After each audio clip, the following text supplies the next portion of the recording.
Doña Elvira tenía 73 años cuando oyó a su hijo decir que el horno del patio ya no servía y que había que tumbarlo cuanto antes.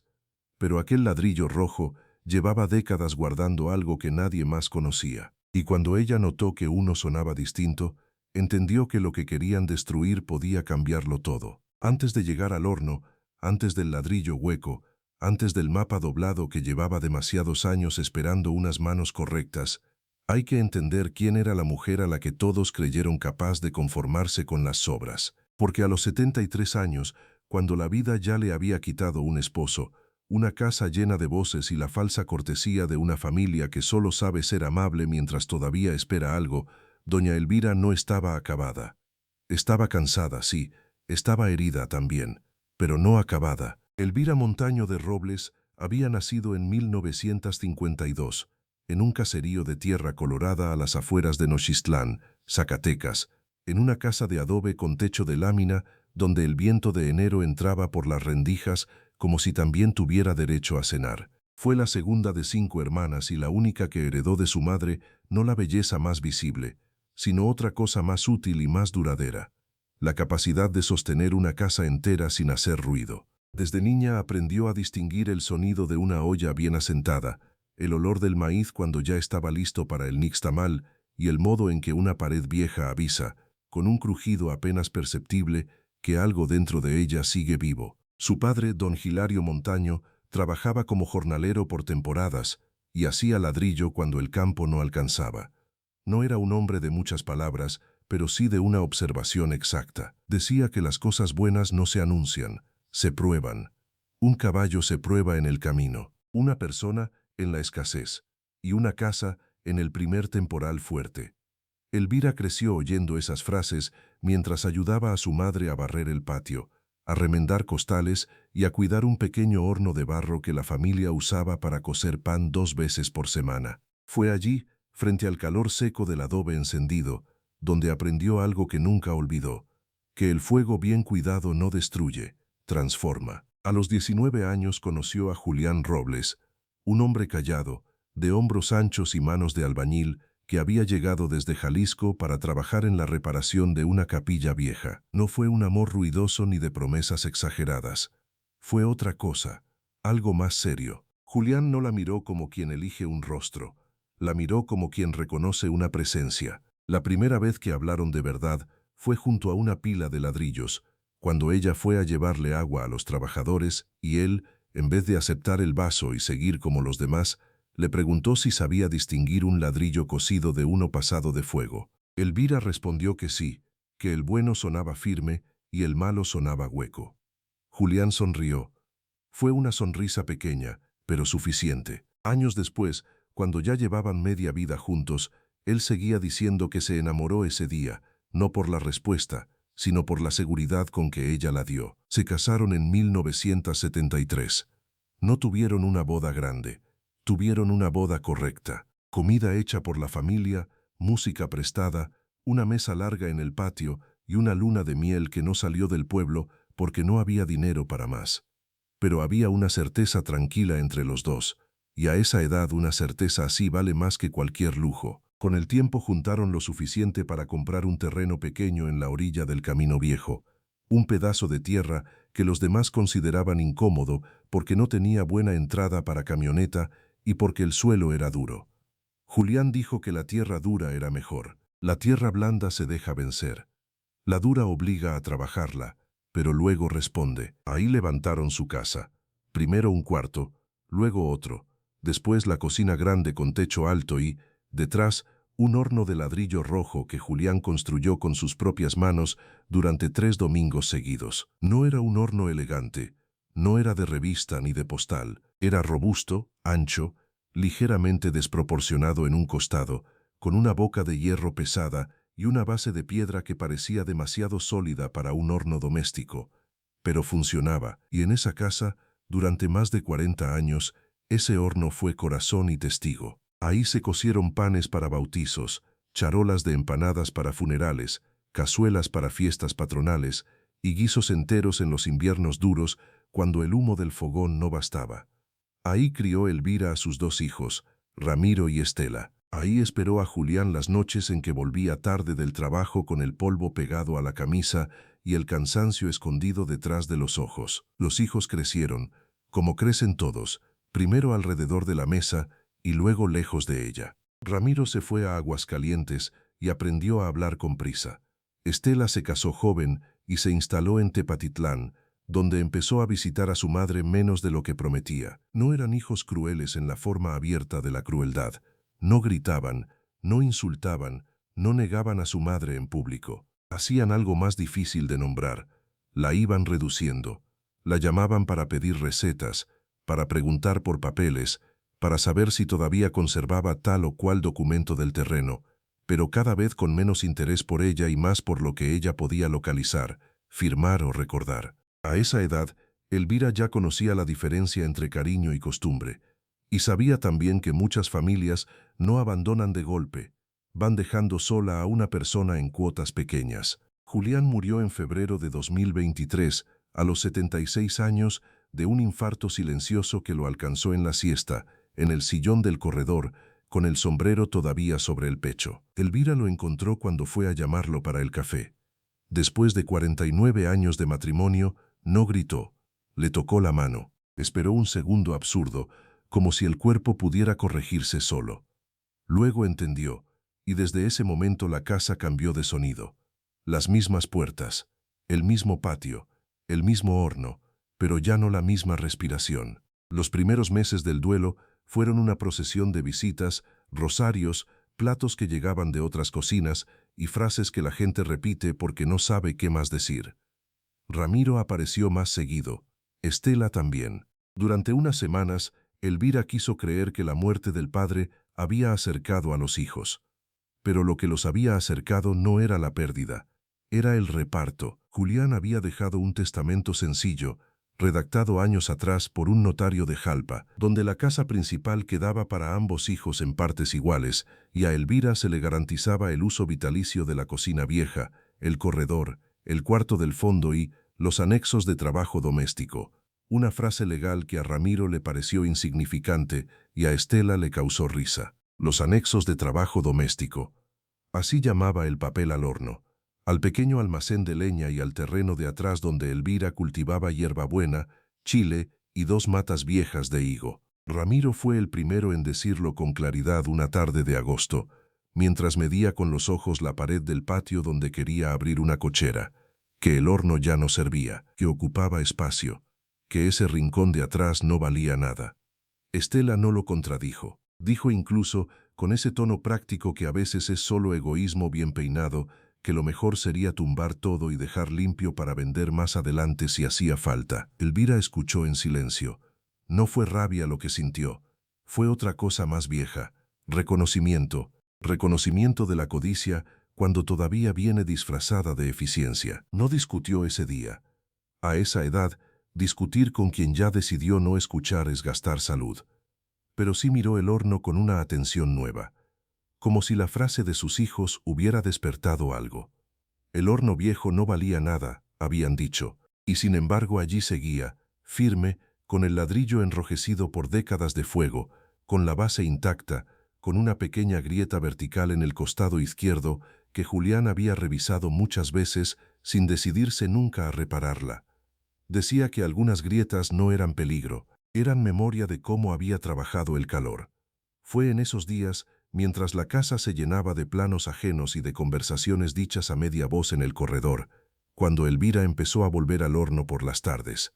No para cocinar, para estar. Se sentaba en un banquito bajo, con el mandil doblado sobre las rodillas, y pasaba la mano por los ladrillos como quien lee una historia en relieve. Había algo en esa superficie áspera que todavía le devolvía a Julián más que cualquier fotografía, como si la casa entera hubiera cambiado de dueño en la imaginación de sus hijos. Pero ese horno no.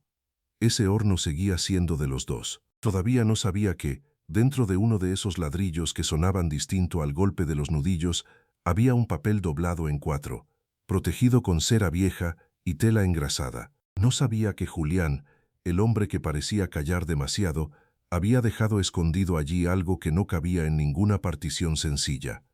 No sabía que lo que parecía un rincón inútil del patio guardaba una verdad capaz de cambiarlo todo. Pero la historia, aunque ella aún no lo sospechara, ya había empezado a moverse.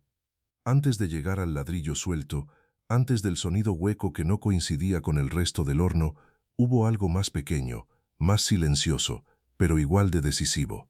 Una frase, no una frase extraordinaria, no una amenaza abierta, no una humillación de esas que obligan a cualquiera a reaccionar en el acto.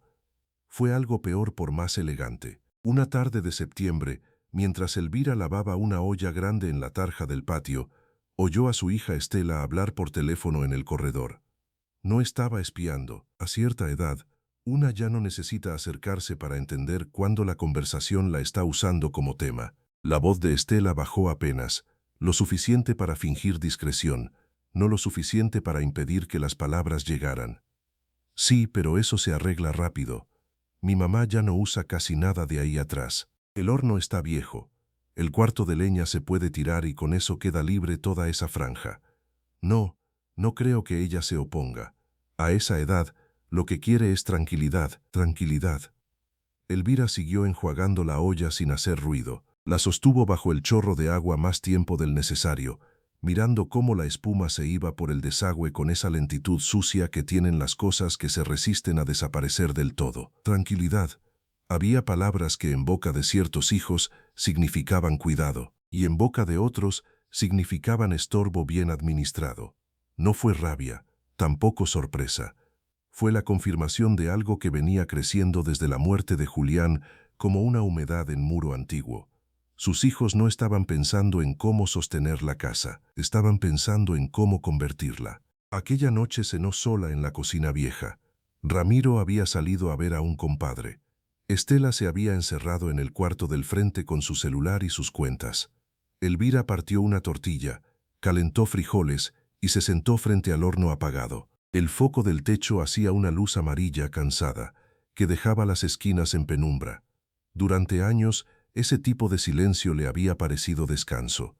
Ahora tenía otra textura. Era un silencio invadido, como si la casa siguiera siendo suya en las paredes, pero no ya en la intención de quienes caminaban por ella. Fue entonces cuando recordó una escena antigua, no un recuerdo completo, solo un fragmento. Julián, en 1998, inclinado frente al horno recién rehecho después de una temporada de lluvias. Ella estaba amasando pan y él, con un martillo pequeño y una cuchara de albañil, revisaba el costado izquierdo.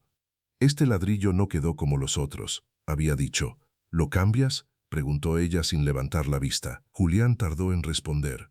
Luego dijo, no, a veces lo que queda distinto no estorba, a veces conviene que siga distinto. En ese momento no significó nada. Era una frase más de hombre que habla con materiales como si los materiales lo entendieran. Pero ahora, tantos años después, sentada frente al mismo horno y con la voz de Estela todavía rondándole en la cabeza, la frase volvió con un peso raro. No porque contuviera una respuesta, sino porque habría una sospecha. Al día siguiente, después de que Ramiro salió y Estela fue al centro a una cita con no sé quién del banco, Elvira se quedó sola por primera vez en varias semanas. El patio tenía ese sol de septiembre que no perdona, blanco y vertical, pero en la sombra del horno corría un aire leve. Se acercó despacio, con una escoba en la mano para fingirse a sí misma que iba a limpiar. Miró los ladrillos uno por uno. La mayoría estaban tostados por igual, con ese rojo oscuro de barro que ha visto mucho fuego. Algunos tenían pequeñas marcas de humo alrededor de la junta, otros grietas finas. El costado izquierdo, en cambio, tenía una pieza que se veía apenas distinta. No más nueva, no más vieja, distinta, como si hubiera sido colocada con otra intención. Elvira dejó la escoba contra el muro y golpeó con los nudillos. Un ladrillo, luego otro. Sonido firme, compacto, seco. Cuando llegó al que Julián había mencionado tantos años atrás, el golpe devolvió algo diferente. No hueco del todo, pero tampoco macizo. Un sonido retenido, como si detrás hubiera aire o un espacio pequeño. Se quedó quieta, volvió a golpear. El mismo sonido. Sintió el corazón moverse de sitio. No era miedo, exactamente. Era la sensación antigua de cuando una encuentra algo que no estaba buscando y entiende de inmediato que no debe llamar a nadie todavía, que primero tiene que verlo sola. Miró hacia el corredor, hacia la puerta del patio, hacia la calle. Nadie. Fue al cuarto de herramientas, abrió la caja de madera donde Julián guardaba lo poco que nunca prestaba y sacó un formón corto, un martillo y una espátula vieja con mango de madera. Le temblaron un poco las manos al volver al horno, no por la fuerza del trabajo, sino por la sospecha de estar entrando en algo que llevaba años esperándola. Trabajó despacio, primero en la junta. El barro viejo cedía por partes, reseco en unas zonas, más duro en otras. Julián había sellado bien, mejor de lo que ella recordaba. Cada vez que la punta del formón levantaba una costra de mezcla, le llegaba un olor antiguo, no de humedad, sino de adobe encerrado, de ceniza vieja, de grasa de horno que se metió en los poros del barro y se quedó allí décadas. Tardó casi 40 minutos en aflojar lo suficiente para mover el ladrillo. Cuando por fin pudo meter los dedos en los bordes, se detuvo. A veces el cuerpo sabe antes que la cabeza cuando está a punto de cruzar una puerta. Tiró una vez, no salió. Tiró otra, con más paciencia que fuerza. El ladrillo cedió apenas 1 centímetro, luego otro, hasta que salió completo a sus manos, pesado, tibio no de calor real sino del sol acumulado. Detrás no había un hueco grande, había una cavidad del tamaño justo para guardar algo sin que el exterior lo delatara, y dentro, envuelto en una tela oscura endurecida por el tiempo, había un paquete. Neumira lo miró sin tocarlo durante unos segundos. El corazón le golpeaba ya con una claridad que le subía hasta la garganta. Julián, solo pudo pensar eso. Julián, ¿qué hiciste? Metió la mano despacio. La tela estaba reseca, pero bien protegida. Al sacarla, cayó un poco de polvo de ladrillo al suelo. El paquete no era grande. Cabía en las 2 palmas juntas. Estaba atado con un cordel fino y cubierto por una capa de cera amarillenta, como si quien lo guardó hubiera pensado no en meses ni en años, sino en décadas. No era un escondite improvisado. Era una espera. No lo abrió allí mismo.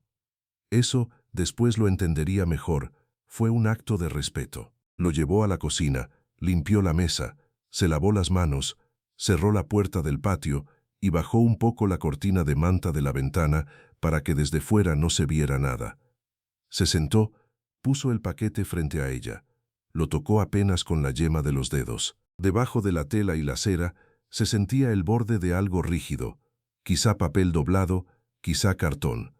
Tomó unas tijeras pequeñas de costura y empezó a cortar el cordel. La tela se abrió por una esquina, luego otra.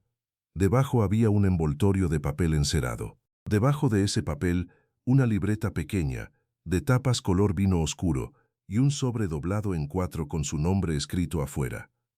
Elvira, no doña Elvira, no señora, no mi esposa, solo Elvira, con la letra de Julián, apretada, derecha, inconfundible, la misma con la que escribía listas de materiales y cuentas del albañil, la misma con la que firmó el acta de matrimonio y las boletas de la escuela de los niños, la misma con la que una vez le dejó, dentro de una olla, una nota que decía, no me esperes despierta, cuando tuvo que salir de madrugada a una obra. Esa letra, intacta, cruzando los años para sentarse de golpe frente a ella en la mesa de la cocina. No abrió el sobre enseguida. Primero tomó la libreta. Era una libreta de campo, de esas que venden en ferreterías o papelerías de pueblo, con hojas cuadriculadas y borde ya amarillento. Las primeras páginas tenían fechas: 2004, 2007, 2011. Había apuntes de medidas, nombres de personas, números de parcelas, referencias a un horno antiguo en Teocaltiche, a una compra de ladrillo refractario en Yahualica, a una visita a Nochistlán. Elvira pasó las hojas con el desconcierto de quien reconoce la escritura, pero no el mapa de la vida que esa escritura revela. No eran cuentas domésticas, no eran notas de trabajo común.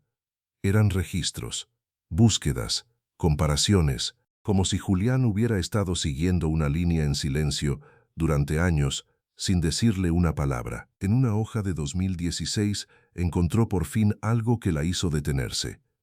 Si un día tiran el horno sin entenderlo, se pierde todo. Sintió un frío limpio en la espalda, aunque el día seguía caliente.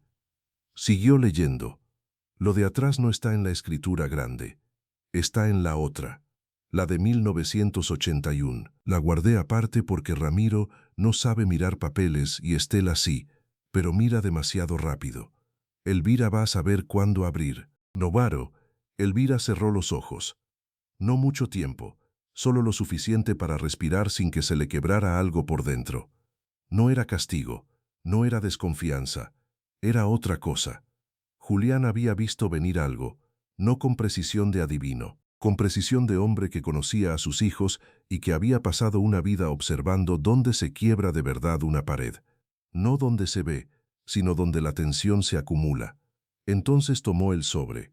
Lo abrió con más cuidado del que había usado con el paquete entero. Dentro había 3 hojas dobladas y una fotocopia de una escritura antigua con sellos notariales ya borrosos. La primera línea de la carta decía: Elvira, si estás leyendo esto, es porque ya no estoy y porque alguien dijo que el horno no valía nada. Ella dejó la hoja sobre la mesa y se llevó la mano al pecho.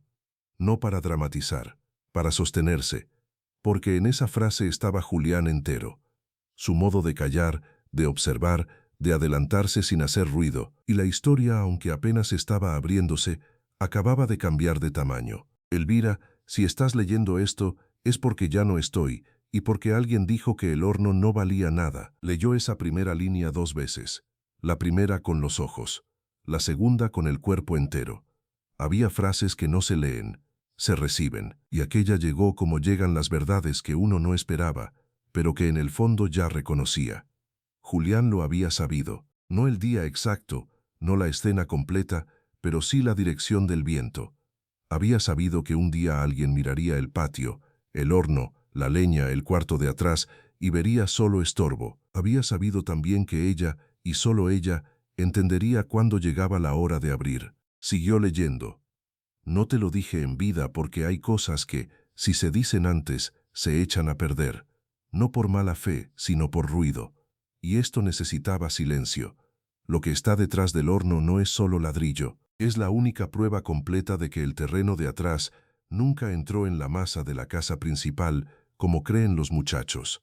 Cuando compramos, en 1981, el notario hizo 2 papeles, uno para la casa y el frente, otro para el anexo del fondo, con entrada por servidumbre vieja y uso de horno, almacén y huerto.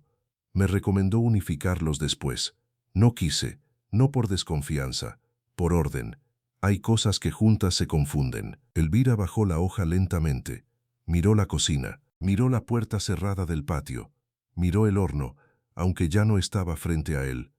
De pronto entendió por qué Julián, durante tantos años, se había negado a arreglar ciertos papeles que Ramiro decía que había que modernizar. Decía que mientras menos mano ajena entrara en lo que ya estaba claro, mejor. A ella le había parecido una necedad de hombre mayor, de esos que prefieren seguir con costumbres viejas antes que pisar una oficina. Pero no era eso, o no solo eso, era previsión. Volvió a la carta. La escritura del anexo está en copia certificada con esta carta. El original no lo dejé en la cómoda ni en el cajón de herramientas, porque ahí es donde cualquiera buscaría. Está en la caja de lámina verde, la de tornillos viejos, dentro del costal de semilla de cilantro que ya no sirve. Si llegaste hasta aquí, no saques nada delante de nadie todavía. Primero lee la libreta. Luego busca a la licenciada Teresa Varela, despacho en Jalpa, junto a la farmacia de los Portillo. Ella sabe qué hacer con este papel y sabe por qué nunca quise mezclarlo con lo demás. La hoja le tembló apenas en la mano. Licenciada Teresa Varela. Ese nombre sí lo recordaba. Una mujer seria, de lentes rectangulares, que había ido a la casa una sola vez hacía muchos años, cuando Julián todavía andaba fuerte y Ramiro apenas empezaba a trabajar en Aguascalientes. Hablaron en el corredor, con café. Julián no contó de qué. Elvira no preguntó. Solo recordó, al terminar la visita, que él se quedó un largo rato sentado frente al patio, como quien acaba de poner una piedra en su lugar correcto. La segunda hoja era más personal, menos jurídica, más suya. No quiero que pienses que te escondí esto por no confiar en ti. Te lo escondí porque confiaba demasiado. Sabía que si te lo decía, cargarías con ello antes de necesitarlo. Y tú siempre has cargado de más. Si la vida venía derecha, No hacía falta ponerte otra cosa encima. Pero si la vida venía como a veces viene, torcida y con hijos mirando una casa como si fuera pura cuenta, entonces sí. Entonces necesitabas saber que no todo lo que construimos quedó abierto para que cualquiera lo repartiera a su gusto. Elvira apoyó la carta sobre la mesa. Se llevó los dedos al borde del mandil. Los apretó allí, como si esa tela pudiera sostener el peso exacto de lo que estaba sintiendo. No era solo alivio, tampoco era solo tristeza. Era una mezcla más difícil, algo parecido al reconocimiento tardío de un amor que había trabajado en silencio incluso cuando ella no lo veía. Siguió, el anexo del fondo mide 312 metros exactos contando el horno, el cuarto de leña, el huerto y la franja de paso lateral. Está a tu nombre por sustitución de usufructo desde 2009. No se los dije a los muchachos porque no hacía falta mientras hubiera respeto. Si había respeto, nunca iban a necesitar saberlo. Si no lo había, entonces mejor que lo supieras tú a tiempo y no ellos primero. La casa grande pueden pelearla si quieren. Lo de atrás no. Lo de atrás es tuyo. Lo de atrás es tuyo. La frase quedó suspendida en la cocina como si alguien la hubiera dicho en voz alta. Elvira cerró los ojos. De golpe vio a Julián en muchas edades a la vez. Joven, levantando la primera pared. De mediana edad, cargando costales de cal. Viejo sentado junto al horno, golpeando un ladrillo como quien verifica una verdad. Entendió por fin por qué nunca dejó que Ramiro tirara el cuarto de leña para hacer una bodega más moderna. ¿Por qué se negó a que Estela pusiera piso nuevo sobre la tierra del huerto? ¿Por qué decía que el fondo no era un agregado, sino otra cosa? Nunca explicaba. Solo repetía, eso no se toca. Y ahora esa terquedad tenía forma legal. La tercera hoja la obligó a sentarse más derecho. Hay algo más. Teresa ya sabe que existe un plano antiguo de servidumbre de paso que cruza por la franja lateral y conecta el anexo con la calle de atrás. No está abierto, pero existe. Si un día necesitas independizar el fondo para vivir en paz o para dejarlo fuera de cualquier venta futura, se puede hacer. Cuesta dinero y tiempo, pero se puede. No lo hice yo porque mientras yo estuviera vivo, no hacía falta separar lo que ya se respetaba. Si dejó de respetarse, entonces ya sabes por dónde empezar. Elvira dejó la última hoja sobre la mesa y miró la fotocopia de la escritura. Había sellos, firmas, linderos, números de folio, palabras que no comprendía del todo, pero una sí la reconoció. Anexo independiente de uso doméstico y productivo. Otra, usufructo vitalicio con transmisión directa. Otra más, servidumbre de paso lateral. No necesitaba entender cada línea para captar lo esencial. Julián le había dejado una salida, no una venganza, no una trampa, una salida. Y entonces, por primera vez desde la muerte de su esposo, sintió algo parecido a suelo firme. No duró mucho. Escuchó el portón del frente, luego pasos en el corredor. Después la voz de Ramiro, seca, apurada, hablando con Estela antes de entrar a la cocina. Te digo que si tumbamos el horno queda espacio para 2 carros. Ya pregunté.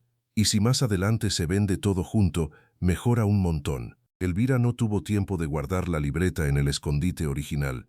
Apenas alcanzó a meter las hojas dentro del mandil, dobladas contra el vientre, y a cerrar la libreta color vino bajo un paño de cocina.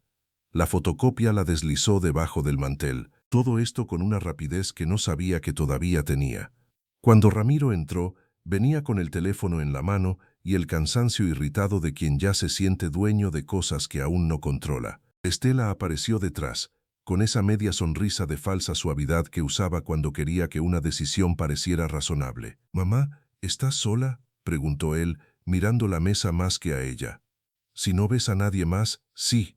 Ramiro no respondió al tono. Fue hasta la ventana, miró al patio y señaló hacia el horno.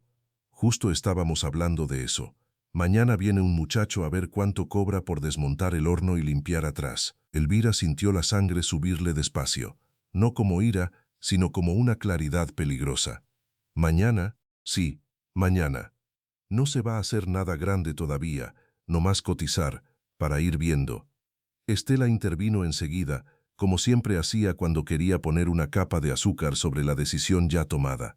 «No te alteres, mamá, solo estamos organizando. A la larga es mejor dejar eso limpio.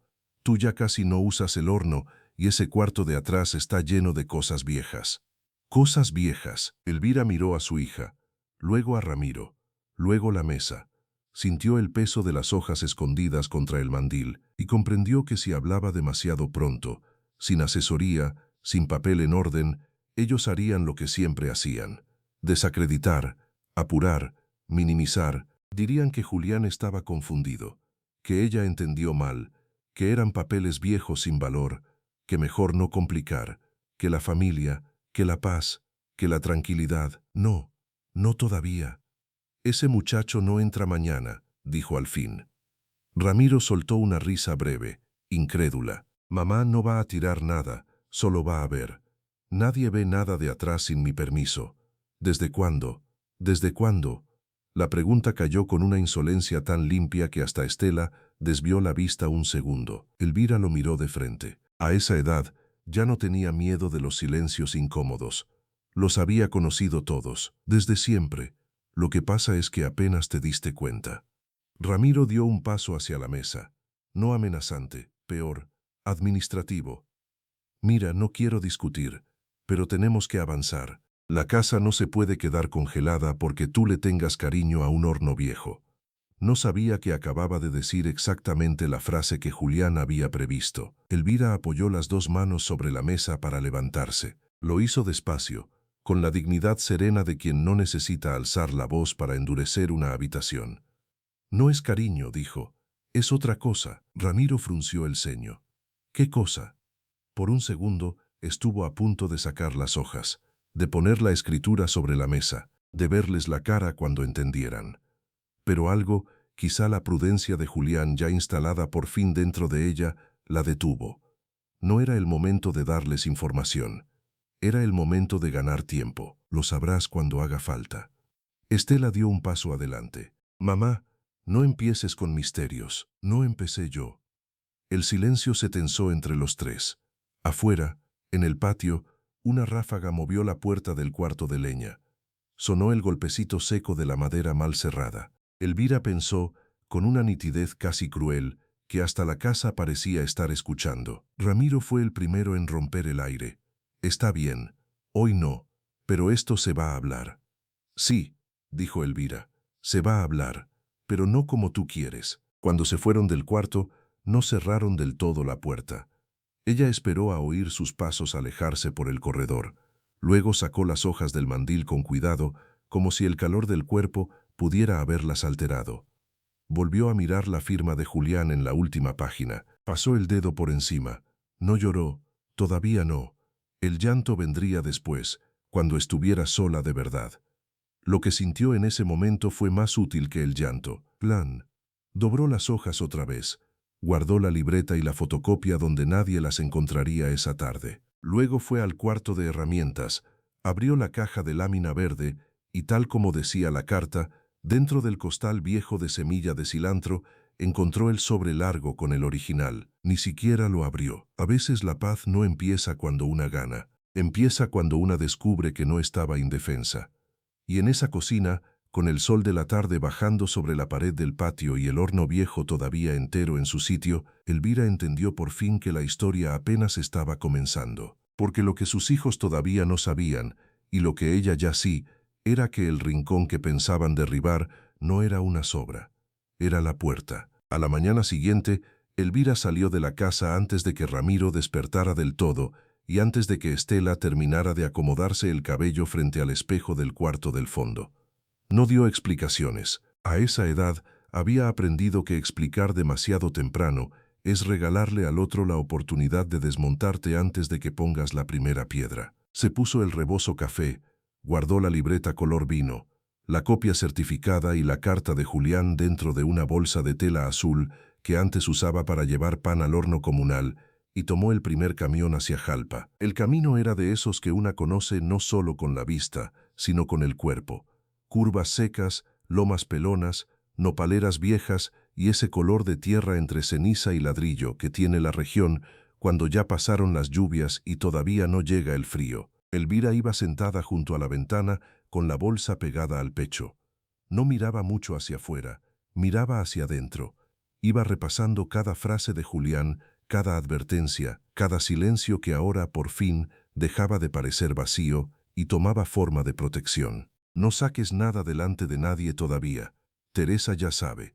Si dejó de respetarse, entonces ya sabes por dónde empezar. La oficina de la licenciada Teresa Varela seguía donde Julián había dicho, junto a la farmacia de los Portillo, en un segundo piso con escalera angosta y un pasillo que olía a papel viejo, café recalentado y piso trapeado con pinol. El letrero no era elegante, solo decía, Mata de Lic, Teresa Varela. Asuntos civiles, testamentarios y registrales es. Teresa Varela tenía más años que la última vez que Elvira la había visto, pero seguía teniendo la misma cualidad en la mirada. No la mirada de quien oye para responder, sino la de quien oye para ordenar. Era una mujer de cabello gris recogido con exactitud, lentes delgados y voz baja, de esas voces que obligan a bajar la propia sin necesidad de pedirlo. Cuando Elvira dijo su nombre completo, la licenciada dejó la pluma sobre el escritorio y tardó apenas un segundo en reconocerlo. La esposa de Julián Robles. No era pregunta, era memoria. Elvira asintió. No se sentó hasta que Teresa se lo indicó. Luego puso la bolsa azul sobre el escritorio, sacó primero la carta y después la copia. La libreta la dejó al final. Teresa leyó la primera hoja de la carta sin interrumpir. Luego abrió la copia certificada. Después ajustó los lentes, se recargó apenas hacia atrás y exhaló muy despacio, no con sorpresa, sino con esa confirmación profesional de quien acaba de encontrar una pieza que llevaba años esperando en un expediente imaginario. Julián sí lo hizo, dijo al fin. Elvira no respondió, esperó. Me vino a ver 3 veces entre 2009 y 2011, continuó Teresa. La primera, para revisar la escritura original de compra. La segunda, para separar jurídicamente el anexo del fondo sin hacer una subdivisión escandalosa que alertara a nadie. La tercera, para dejar preparado el usufructo y la transmisión de posesión efectiva en caso de conflicto sucesorio. Me dijo una frase que no se me olvidó. Dijo, mis hijos no son malos, licenciada, pero el dinero vuelve perezosa la memoria. Elvira bajó la vista a la carta. Eso sí era Julián, no el dramatismo, la precisión. Teresa siguió leyendo la copia. Pasó una página, luego otra. Después abrió la libreta. Allí sí tardó más. Había números de folio, fechas de visitas al registro, anotaciones de linderos, nombres de colindantes ya muertos, referencias a planos antiguos y una nota en una esquina que decía, Valhuerta de atrás existió antes que la cochera del frente. No dejar que digan lo contrario. La licenciada levantó la mirada. Tu marido no solo escondió esto, lo trabajó durante años. Yo no sabía nada, dijo Elvira, y al decirlo no sonó ofendida, sonó cansada, como quien todavía está aprendiendo a convivir con una verdad nueva. Teresa asintió con una compasión sobria, sin sentimentalismo. No te lo ocultó para excluirte. Te lo ocultó para proteger la eficacia del documento. Si esto se sabía antes, cualquiera podía presionar, discutir, pedir aclaraciones, mezclar papeles o forzar una unificación. Así como está, el anexo quedó fuera de la masa principal. Y eso cambia todo. Elvira se quedó inmóvil. Explíquemelo como si yo no supiera nada. Mejor, dijo Teresa. Así se empieza bien. Sacó una hoja en blanco y dibujó un rectángulo grande. Lo partió con una línea. Señaló la parte del frente. Esto es la casa principal, la que tus hijos creen que heredaron en partes iguales, con tu derecho de habitación. Ahora bien, señaló la parte de atrás. Esto otro no es jurídicamente el fondo de la casa. Es un anexo independiente de uso doméstico y productivo, con acceso lateral histórico y usufructo, convertido en titularidad de hecho a tu favor desde la modificación de 2009. En palabras simples, el horno, el cuarto de leña, el huerto y la franja lateral no entran en lo que Ramiro y Estela creen que están repartiendo. No pueden tirar, vender ni intervenir esa parte sin tu autorización. Y si intentan hacerlo, no solo pierden, se meten en un problema registral serio. Por primera vez desde que había llegado, Elvira sintió que podía respirar con toda la caja del pecho. ¿Entonces es mío? Teresa la miró con firmeza. Sí, y no de manera sentimental ni moral. Tuyo en papel, tuyo en registro, tuyo en ruta de defensa. Elvira cerró los ojos apenas un instante. No fue para llorar. Fue para dejar que la frase se asentara donde tenía que asentarse. «Hay más», dijo Teresa, tocando la libreta con la yema del dedo. «Julián dejó una base para independizar completamente el anexo si hace falta. No está concluido, pero está preparado. Y si tus hijos ya empezaron a hablar de tirar el horno o abrir cocheras, yo no esperaría a que hagan el primer movimiento». «¿Qué hago?». Teresa se puso de pie, fue a un archivero metálico, sacó una carpeta, volvió al escritorio y comenzó a ordenar papeles con la velocidad tranquila de quien sabe exactamente qué sigue. «Hoy mismo vamos a hacer 3 cosas. Primero, pedir una certificación actualizada del folio auxiliar donde consta el anexo. Segundo, meter un escrito preventivo en el registro y otro en notaría local dejando constancia de posesión exclusiva en uso y resguardo. Tercero, preparar una notificación formal para tus hijos, no una amenaza, una delimitación, que entiendan antes de tocar una sola piedra». Elvira la escuchaba como quien oye llover después de meses de calor. «¿Y si se enojan?». Teresa dejó de escribir solo para mirarla. «Se van a enojar. Lo importante no es evitar el enojo, lo importante es que el enojo llegue tarde». A media mañana ya habían salido 2 copias certificadas, un borrador de notificación y una lista de pasos siguientes.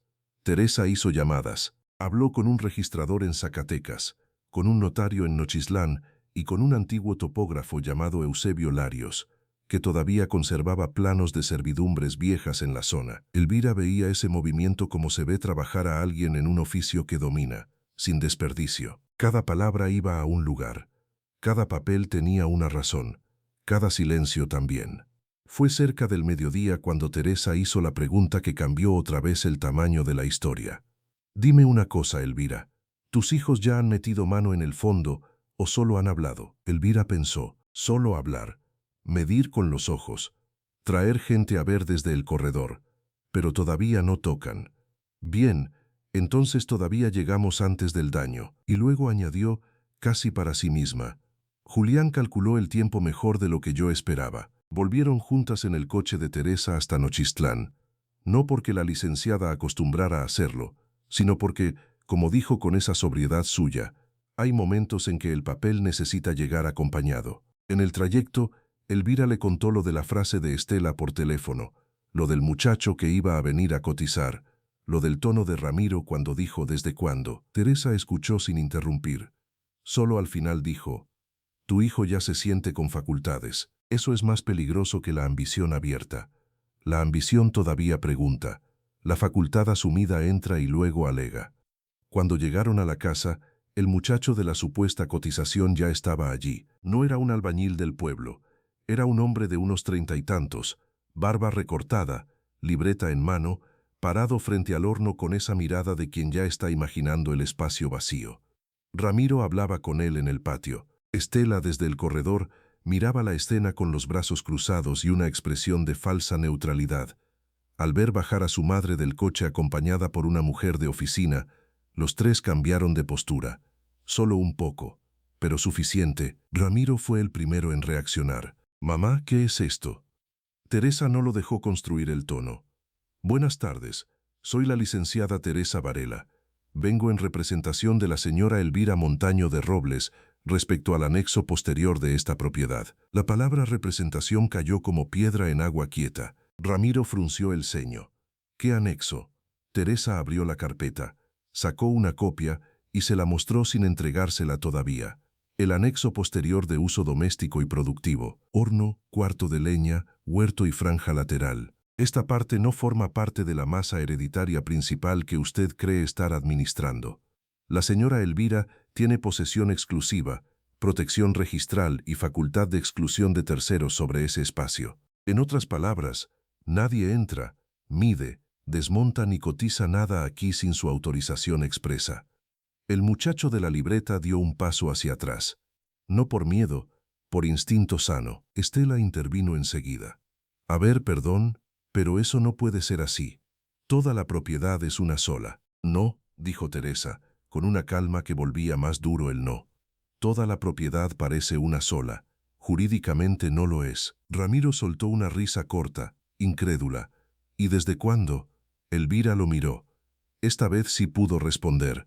desde antes de que se te ocurriera tumbar el horno. Hubo un silencio áspero, de esos que no se pueden rellenar con nada elegante. Teresa extendió entonces la notificación doblada.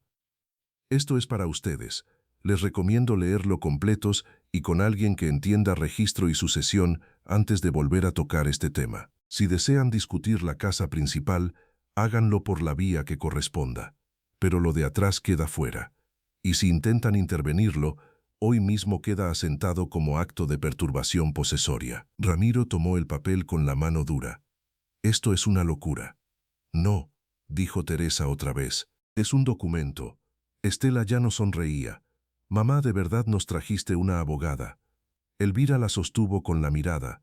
No levantó la voz. No hizo gesto grande. Pero algo en ella había cambiado de lugar.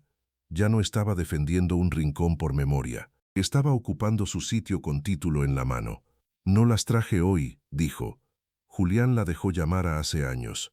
Yo nada más llegué a tiempo. Y fue ahí, en ese instante, cuando Ramiro entendió que el patio ya no era terreno blando, que el horno no era escombro pendiente, que el fondo que todos habían tratado como sobra tenía por fin voz, papel y testigo, y que la historia que ellos creían casi resuelta acababa de abrirse de otra manera mucho más difícil de controlar. Ramiro leyó la notificación de pie, en el mismo patio donde apenas unos minutos antes había estado explicándole a un desconocido cómo pensaba abrir espacio para 2 carros. La leyó una vez deprisa, con esa velocidad nerviosa de quien todavía cree que los papeles pueden deshacerse si se les pasa por encima sin concederles importancia.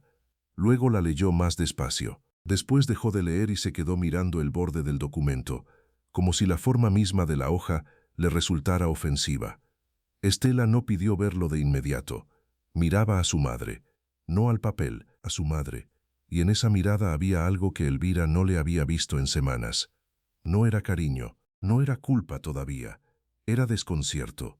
El desconcierto de descubrir que la persona a la que ya habías reducido en tu cabeza a una presencia tolerada seguía teniendo profundidad, alianzas, memoria y, peor para gente como Estela, reserva. El muchacho de la libreta carraspeó con incomodidad profesional y dijo que mejor volvía otro día si hacía falta. Teresa le respondió que no haría falta. Él guardó la libreta sin discutir. Hay personas que reconocen el momento exacto en que un trabajo deja de ser trabajo y se convierte en meterse donde no les corresponde. Dio las buenas tardes y salió por el portón con una rapidez que no era descortesía, era inteligencia. Cuando se quedaron solo los 4, el aire del patio cambió. El horno estaba ahí, rojo, firme, con la boca oscura cerrada y la pared recién tocada por la sombra de la tarde. La palma de la mano de Elvira descansaba sobre el respaldo de una silla de metal. No porque necesitara sostenerse, porque había descubierto que a veces conviene no parecer demasiado fuerte en el primer momento. La gente se descuida más cuando cree que todavía puede quebrarte. Ramiro fue el primero en hablar. Mamá, ¿por qué nunca dijiste nada de esto? Elvira pensó en todas las respuestas posibles. En la más fácil, que era decir la verdad entera, porque no lo sabía. En la más amarga, que era decir la verdad más honda, porque nunca preguntaron por nada que no quisieran usar, pero eligió otra. Porque no hizo falta hasta ahora. Ramiro apretó la mandíbula. A Teresa no le gustó el gesto. Ella lo vio, Elvira también, pero ninguno de los dos dijo nada. Estela extendió la mano por fin. Ramiro le dio el papel. Ella lo leyó con más atención. Llegó a la parte donde se mencionaba la posesión exclusiva, la delimitación del anexo y la advertencia sobre cualquier intervención no autorizada. Leyó hasta el final y luego volvió al principio. Cuando terminó, levantó la vista con los ojos más fríos de lo normal. Esto no es justo. Miro, no. Teresa casi sonrió, pero no lo hizo. Solo acomodó la carpeta contra el pecho. Lo justo y lo legal no siempre llegan juntos. En este caso, para su madre llegaron. Estela dejó salir aire por la nariz. No discutió con la abogada. Discutir con quien domina el idioma del papel, cuando una solo domina el del reclamo, es perder demasiado pronto. Entonces cambió de estrategia y se volvió hacia Elvira con ese tono suave que usaba de niña cuando quería permiso para algo que ya había decidido hacer. Mamá, nadie quería quitarte nada, solo estábamos tratando de ordenar. Elvira la miró con una calma que ya no era la calma resignada de semanas atrás. era otra clase de calma, la de quien tiene un sitio donde apoyar la espalda. Sí querían quitarme algo, dijo. Lo que pasa es que ustedes mismos no sabían cuánto era. No hubo respuesta inmediata. El silencio se quedó entre los cuatro como una quinta presencia. Desde la calle llegó el ruido lejano de una motocicleta, el ladrido de un perro, la voz de una vecina llamando a un niño. La vida siguió con esa indiferencia precisa con que el mundo sigue cuando en una casa se está reacomodando una historia entera. Teresa habló entonces con el tono de quien da por concluida una diligencia. Voy a retirarme. Señora Elvira, mañana paso con la certificación adicional del folio y el escrito para la notaría local. Mientras tanto, le recomiendo que no deje este patio solo si sospecha que van a intentar mover algo. Y a ustedes dos, miró a Ramiro y a Estela sin dureza, pero sin una gota de concesión, les recomiendo prudencia. Cuando un documento aparece tarde, lo mejor es asumir que no es el único. Esa frase cayó donde tenía que caer. Ramiro la entendió al instante. Estela también. Julián, el hombre callado, el albañil de manos ásperas al que ambos habían llorado con afecto sincero, pero recordado con poca profundidad, acababa de regresar a la casa en la forma que más respetaban sin admitirlo. La forma de una previsión que los dejaba fuera. Cuando Teresa se fue, nadie acompañó el coche hasta la calle. Elvira sí la miró desde el corredor hasta que dobló la esquina. Luego volvió al patio y se sentó frente al horno. No invitó a sus hijos a quedarse. Tampoco los echó. Simplemente ocupó su lugar. Y a veces eso basta para dejar claro quién pertenece de verdad a un espacio. Ramiro fue el primero en irse. No se despidió. Entró a la casa, recogió unas llaves, habló por teléfono en voz baja en el cuarto del frente y salió 20 minutos después con esa prisa torpe de quien necesita movimiento para no aceptar lo que acaba de pasar. Estela aguantó más. Se quedó en el corredor, de pie, mirando el patio con una mezcla de orgullo herido y pensamiento rápido. Finalmente dijo, sin acercarse, «Papá no confiaba en nosotros».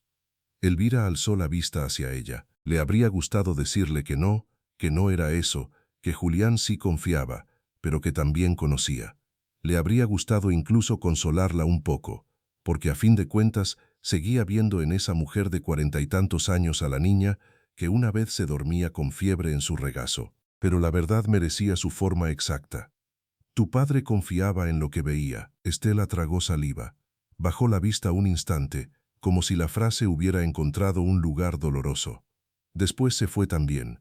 Cerró la puerta principal con cuidado excesivo. No portazo. No habría sabido hacerlo.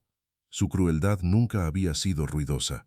Era otra clase de crueldad, más limpia, más triste. Esa noche, por primera vez desde la muerte de Julián, Elvira durmió sin sentir la casa invadida. No en paz completa. La paz completa tarda, pero sí con una diferencia clara, como si las paredes hubieran dejado de inclinarse hacia el deseo ajeno y hubieran vuelto, aunque fuera apenas, a su postura natural. Puso la carta de Julián dentro de una funda de plástico, guardó la libreta en la alacena alta detrás de los manteles de fiesta y el original de la escritura donde Teresa le indicó. Luego encendió una vela pequeña frente a la fotografía de su esposo en la sala y se quedó sentada mirándola. No fue rabia, dijo en voz baja hacia la foto, hacia el cuarto, hacia él. Fue reconocimiento, no lloró. A veces el amor más hondo no se parece al llanto. Se parece al momento exacto en que una entiende de golpe toda la arquitectura silenciosa con que la cuidaron. Los días siguientes trajeron lo que tenía que traer. Llamadas, consultas, una visita de Ramiro con un abogado joven de Aguascalientes que habló demasiado rápido y salió de la casa más lento de lo que entró después de leer la certificación actualizada que Teresa dejó lista. Una segunda visita de Estela sola, no para pelear, sino para tantear. Quería saber si había modo de llegar a un acuerdo familiar. Elvira la escuchó en la cocina mientras calentaba café. Cuando Estela terminó de hablar, ella dijo con la serenidad de quien ya no necesita improvisar su defensa. La familia no se arregla quitándole sitio a quien ya lo había ganado. Estela no insistió.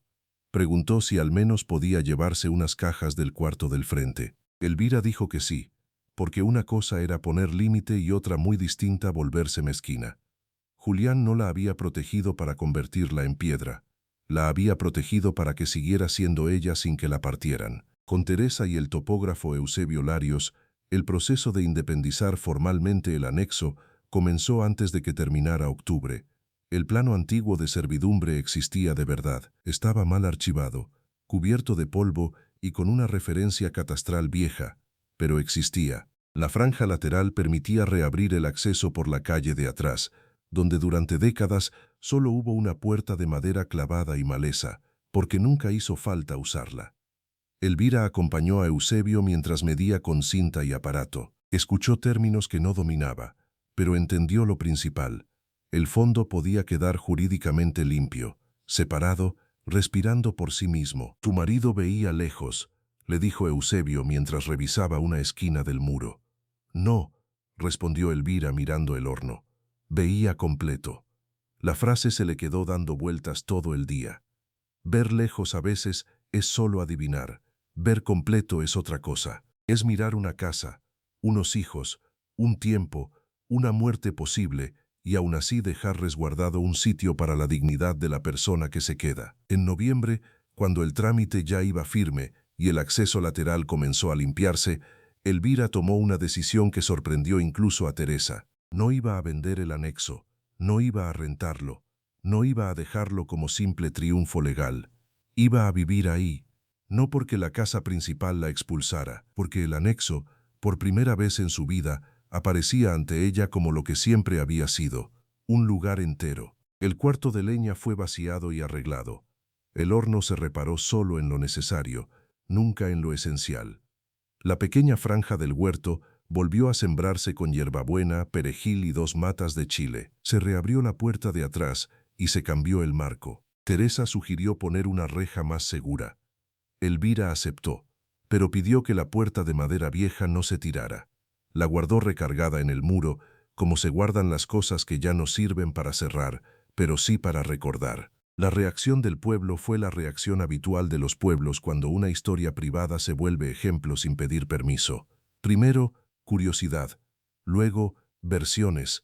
Después, respeto. No respeto por lástima. Respeto del verdadero, el que nace cuando se entiende que una persona hizo lo correcto sin escándalo.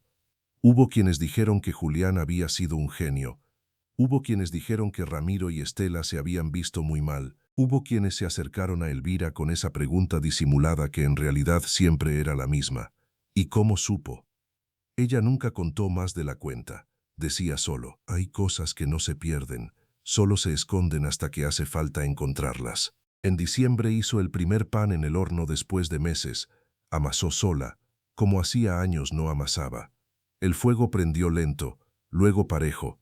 El ladrillo respondió bien. Cuando abrió la boca del horno y el olor del pan cocido salió al patio, Elvira sintió algo que no se parecía a la victoria. Se parecía más a regreso, como si el horno, el anexo, la puerta de atrás y hasta la tierra removida del huerto hubieran estado esperando no que alguien los defendiera, sino que alguien volviera a habitarlos sin miedo. Invitó a Teresa, invitó a Eusebio, invitó incluso a doña Ofelia, la vecina que había visto entrar y salir a los hijos durante semanas sin decir nada, pero dejando siempre una mirada larga sobre el patio. También mandó a Estela una bolsa con pan y a Ramiro otra. No con nota, no con sermón, solo pan. Teresa, al enterarse, le preguntó si no le parecía demasiado generoso. No es generosidad, dijo Elvira, acomodando una charola sobre la mesa nueva del anexo. Es orden, lo mío ya quedó en su lugar. Ahora lo demás ya no tiene que salir de la rabia. Ramiro tardó más, pero volvió. No volvió como dueño, ni siquiera como hijo reconciliado del todo. Volvió como hombre avergonzado que todavía no sabía bien qué hacer con su propia vergüenza. Se paró una tarde junto a la puerta de atrás, miró el huerto ya prendido y el horno encendido, y dijo sin rodeos, nos equivocamos. Elvira no lo absolvió enseguida. Las absoluciones rápidas son baratas. Sí, respondió, se equivocaron. Ramiro tragó saliva. Miró el suelo, luego el horno. Yo de verdad pensé que era solo un rincón viejo. Elvira siguió quitándole hojas secas a una mata de hierbabuena mientras hablaba. Eso pasa cuando uno mira solo para calcular. No hubo más esa tarde, pero a veces no hace falta más. El perdón serio no empieza cuando el otro llora o se humilla. empieza cuando por fin nombra correctamente el daño. Este la tardó todavía más. No vino a pedir disculpas. Vino en enero con una bolsa de tela y un gesto extraño entre la pena y la costumbre. Traía el viejo recetario de su abuela que había sacado de unas cajas creyendo que no servía. Lo puso sobre la mesa del anexo y dijo, «Esto era tuyo. No debí llevármelo». Elvira lo recibió. Pasó la mano por la tapa gastada. Miró a su hija. Vio en ella algo cansado, algo roto de una forma que el dinero no arregla. «Todavía hay tiempo», dijo al fin. No fue una absolución completa. Fue una puerta entreabierta. Y así, mientras el invierno bajaba sobre Nochistlán con su aire seco y sus tardes cortas, el anexo del fondo dejó de ser lo de atrás para convertirse en otra casa dentro de la misma vida. Elvira movió allí su silla de costura, una alacena pequeña, la fotografía de Julián y 2 macetas de romero que siempre habían estado en la cocina principal. No porque la hubieran echado, porque había entendido, gracias a un ladrillo distinto y a un hombre que había pasado la vida observando, que la dignidad a veces necesita no solo defensa, sino forma propia. En marzo, cuando la separación formal quedó concluida y el nuevo folio registral salió con su nombre, Teresa se lo llevó en persona. Se lo entregó sobre la mesa del anexo, junto al horno, con el pan ya enfriándose en una canasta de manta. «Ya está», dijo. Elvira tomó el documento con las 2 manos. No sonrió de inmediato. Lo leyó. Tocó su nombre. Miró la puerta de atrás abierta al sol de la tarde. Luego el huerto. Luego el horno. Y solo entonces sonrió. No era la sonrisa de quien gana algo. Era la sonrisa de quien vuelve a su sitio. Porque lo que parecía una sobra resultó ser refugio. Lo que parecía un rincón inútil resultó ser frontera. Lo que parecía un horno viejo guardaba no solo un papel, sino la prueba de que el amor verdadero a veces trabaja como trabajan los buenos albañiles, en silencio, a fondo, dejando listo lo que otros solo entenderán cuando llegue el temblor. Y aquella tarde, sentada frente al fuego manso del horno, con el nuevo folio doblado dentro del delantal y el olor a pan llenando el aire, Elvira comprendió algo que ya no iba a olvidarse nunca. Nunca es tarde cuando la verdad ha sabido esperar. Si esta historia te tocó el corazón, quédate cerca. En este lugar seguimos contando historias donde lo que parecía poco resulta inmenso, donde lo escondido devuelve la dignidad y donde incluso al final del camino todavía queda luz.